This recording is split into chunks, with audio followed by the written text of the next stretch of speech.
President Trump's efforts to overhaul the Environmental Protection Agency are being cheered by many in the fossil fuel industry who are critics of what they say is excessive regulation. But many, including scientists and environmentalists, are deeply concerned. Our William Brangham joins us now with more. William? Jeff, the EPA's new administrator, Lee Zeldin, has been quite explicit, saying he is, quote, driving a dagger through the heart of climate change religion. That has meant enormous changes, ranging from laying off EPA scientists, repealing dozens of rules and regulations, to challenging the very idea that greenhouse gases endanger human health. We are joined now by two former EPA administrators.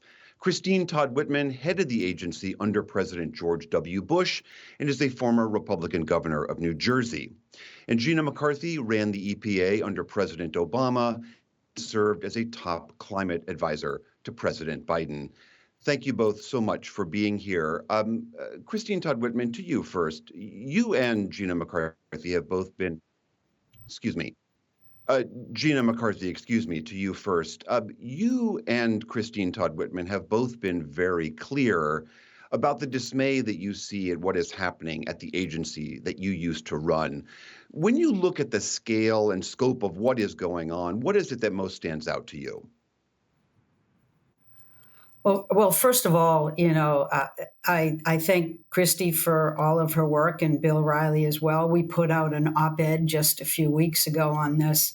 Look, they are challenging all of the fundamental tenets of what EPA stands for. First of all, we know that Administrator Leavitt has changed the mission of the agency from protecting health and the environment to American energy dominance. Now, how does that work for an agency that's trying to keep people healthy, that's trying to reduce sources of pollution, and do it in a way that's credible and consistent with the laws of our country? And so it is a sad moment right now because they're trying to dismiss 65% of the human beings that have worked so hard at EPA. And they're really looking at, dismantling all of the scientists, the Office of Research and Development, our Environmental Justice Office. So there is nothing that isn't at risk at EPA. But most importantly, the risk it poses to people in our country is extraordinary, and they have to be aware because we may end up having to protect ourselves if EPA isn't there for us. Christine Todd Whitman, one of the things that Gina McCarthy just mentioned was the potential dismissal of a series of scientists, including those at the Office for Research and Development. For people who don't know, can you explain who those people are and what their dismissal or departure would mean for the agency? Well, what it means is you basically stop doing research on new and potential problems for the public, for public health. I mean, these are the people that have done all the research on plastics, showing how microorganisms or micro pieces of the plastic are now getting into the human food chain, and why it's important that we start to deal with that. These are the people that are looking ahead. I mean, when we had the anthrax attacks, there was no standard for what was safe. 1 spore of anthrax, 15 spores of anthrax. That came back to us. It was the EPA that set the standard. I set it at 0. But the scientists followed that up to see what is the safe standard. So these are people who are working every day to protect us and to look for new areas where we might have problems or things that we have seen as problematic in the past that are not so problematic now, that we figured out ways around them, or they're not as bad as we thought they might have been. EPA has a very simple mission, as I'm sure Gina said, which is to protect human health and the environment. And these scientists are focused on doing just that, on making sure that we anticipate where there may be problems and to address them as quickly as we can based on science. Emissions from cars, lead in pipes, it gets into the drinking water. EPA is the one who did the research to show the impact on children's health and development, brain development from lead in pipes, and passed the regulations to reduce that. So it really has, and these scientists are the ones that have a very real impact on people's everyday lives. Gina McCarthy, President Trump, when he was a candidate, was crystal clear how he stood. He thought that climate change is not something to focus on. He said regulations, including those from the EPA, are hurting consumers. They are hurting the economy. He's clearly got a big constituency in the business community that agrees with him on a lot of those points, and he won the election. Is that not how democracy is supposed to work? No, that's not how democracy is supposed to work. I mean, the president can have his opinions, but EPA is regulated by Congress. They establish laws. EPA is required under the law to implement the actions that Congress is demanding. And EPA has been doing that. But I think the bigger challenge is let's not lose sight of the fact that, the federal government is really falling apart in so many ways.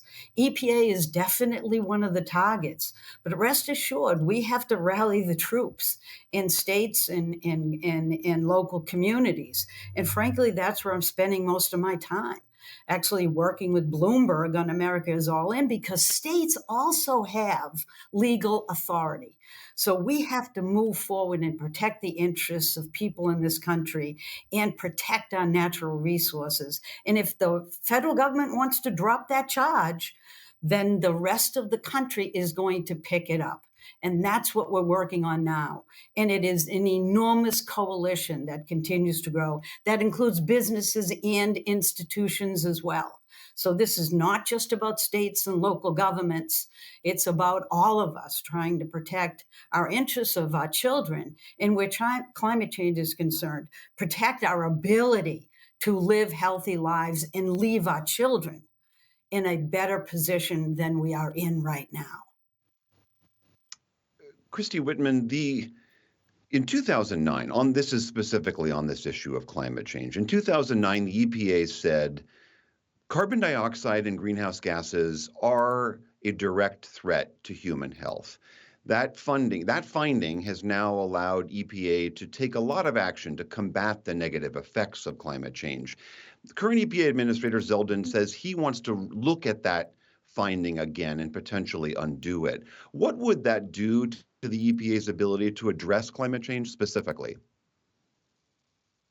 Well, it'd pull the rug out from under them. And if we haven't seen from these ever increasing storms, the severity of the storms, the droughts, the floods, the tornadoes, the real economic and human impact of what's going on, and you can't deny climate change. It's happening. I mean, we're not the cause of it, but we certainly exacerbate what's going on, and we need to be smart about figuring out how do we take advantage of new technologies to slow down what's happening, to prepare for the kind of impact that we're seeing around the country, and to do better with everyone. And nobody does innovation better than the United States, and that's where we should be focusing. What can we do to continue to grow our economy, actually to grow it faster?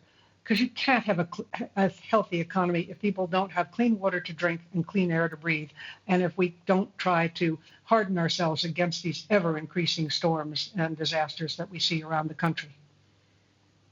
All right, that is Christine Todd Whitman and Gina McCarthy, both former heads of the Environmental Protection Agency. Thank you both so much for being here. Pleasure. Thanks, Christy.